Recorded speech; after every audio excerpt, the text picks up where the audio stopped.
All right, let's talk The Holiday from 2006. Absolutely garbage. I would rate it a 3 out of 10, maybe. And I watched it because this thing gets treated like some cozy Christmas classic. And after finally sitting through it, I can say I honestly don't get it. Like, at all. I went in expecting warmth, charm, and proper holiday vibes, and what I got was a painfully long, over sweet rom com that just happens to take place in December. I mean, absolute shit. Let me start with the premise, because on paper it actually sounds kinda decent. We've got two women. We have Iris, played by Kate Winslet, who lives in a cute English cottage and is pathetically in love with a guy who treats her like trash, which I already do not understand. I don't understand these people, and I definitely don't understand a character on screen like that. So I can't relate. So you already lost me there. But the guy who is, treating her like crap, Jasper, has cheated on her and has gotten engaged to someone else, but still keeps her emotionally on the hook because he's, selfish. He's a piece of shit. That's what he is. And on the other side, in Los Angeles, we've got Amanda, played by Cameron Diaz, who is a trailer editor who just found out her boyfriend cheated on her too. Well, there you go. She's rich, she's successful, and she's stressed out and emotionally shut down. Like she is pretty much an ice queen, you know? I don't think many guys will like a woman like that, but sure. Both of them are fed up with their lives and they decide to swap houses through a home exchange website for the Christmas holidays. Iris goes to the sunny LA and Amanda goes to the snowy English countryside. And while they're there, each of them meets a new love interest. Amanda hooks up with Iris's brother Graham, played by Jude Law, and Iris eventually, you know, gravitates towards Miles, played by Jack Black, who is a film composer who's stuck with a cheating girlfriend of his own. So you've got two parallel romance stories going on at the same time, both framed as, quote unquote healing journeys through love. And both of these journeys suck pretty bad. So that's the setup. And honestly, as a concept, I would say, yeah, that's fine. Could have worked, house swap, new environment, new people, new love. That's pretty solid, we can work with that. But the problem is absolutely everything about how it's executed. The only part of the movie that actually feels like a holiday film is the English countryside storyline. I mean, the little cottage in the village, Jude Law showing up, the kids, the snow, that kind of feels like, Christmas. There's at least some sort of cozy winter atmosphere going on there. I kind of like that. But the Los Angeles storyline, it's completely lifeless, it's lackluster of everything. It doesn't feel like Christmas, it barely feels like holiday. It just feels like a generic sunny rom-com that someone slapped a Christmas tree into.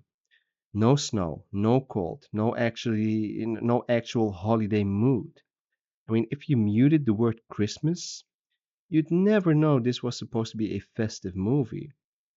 Every time the film cuts from England back to LA, the holiday vibes die instantly. And then we get into the characters and the writing. Let's talk about that. And this is where the movie totally lost me. I mean, Amanda and Graham's story is supposed to be passionate and unexpected romance, but it's built on some of the dumbest choices imaginable. Graham shows up at his sister's cottage drunk in the middle of the night. And Amanda, who's just, swapped houses and is just staying there for a little bit, doesn't know who he is. And, she just decides, to sleep with him because she amuses she'll never see him again. I mean, what the actual fuck is that about? That isn't meet cute. It's great. It's that. doesn't happen in real life. It barely happens in movies. It's really out of place. It feels kind of creepy. I didn't like that at all. And yeah, it just feels really out of place. And the film plays it off like this is romantic. I mean, no, it's not. It absolutely is not. And then we get a classic emotional manipulation twist. And, this guy is not just a random bachelor. He's a widower with two adorable little girls. And, of course he is, because nothing says, please cry now, like a tragic backstory plus cute children. And instead of feeling genuinely moved, you can see the gears turning in the script. It's not emotional, it's calculated, it's contrived, it's unearned, it's bad writing. That's what it is. And on top of that, Amanda's, I literally can't cry storyline is ridiculous. I mean, she's not a robot, she's a human. Her entire emotional arc is that she's so damaged by life and her parents' divorce that she's physically unable to cry until Jude Law shows up. And boom, here we go, tears, the whole waterworks. I mean, the movie just thinks this is powerful, but it just feels cringe and overdramatic. It's wild. And then there's Iris in LA trying to quote unquote find herself because she's, one of the most pathetic characters I've ever seen on screen. Her storyline has her bonding with Arthur, an old screenwriter, and sort of maybe falling in love for Miles thing, played by Jack Black. And, I don't really like Jack Black. I think I've said that in every movie that he's played in. I don't really like the guy. In this movie, he's not that bad. He's somewhat likable, but not as a romantic lead in this context. The chemistry is just not there. It's awkward instead of cute. And then we got that infamous Santa Ana wind scene where Miles gently picks something off Iris's eyelash, staring into her eyes like it's the most magical moment ever. While his girlfriend, like literally his girlfriend, is right there. It's supposed to be romantic, but oh my god, it comes off as extremely weird and uncomfortable. And then, you've got all these old Hollywood references and the scenes with Arthur that feel like they were pasted in from, a completely different movie, I think. I couldn't follow. They're they're not bad individually, but they just don't fit. It's like the film screaming, "Look, we respect cinema. We are deep." It has nothing to do with the storyline itself. I mean, just make a good story of your own. Don't do this. It's no. And we even haven't touched on the runtime. This movie is 132 minutes long. No, 135 minutes long. 2 hours and 15 minutes for a freaking rom-com with two storylines that could have easily have been told in half that time.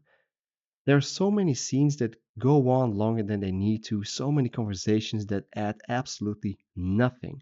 And by the time you hit the final act, it feels like the film is just dragging its own corpse across the finish line. That's what it feels like. That's how bad it is. The worst part is that this film genuinely believes it's profound and romantic and even emotional. It thinks it's saying something about healing and heartbreak and rediscovering yourself. But everything is so cliche and contrived, it's so predictable and so blatantly manufactured, none of it lands. And like I said, there are some scenes that are really uncomfortable even, I would say. And I'm saying that and I don't get uncomfortable by anything. I mean, sure, there are some nice moments. Sure, Jude Law has charisma.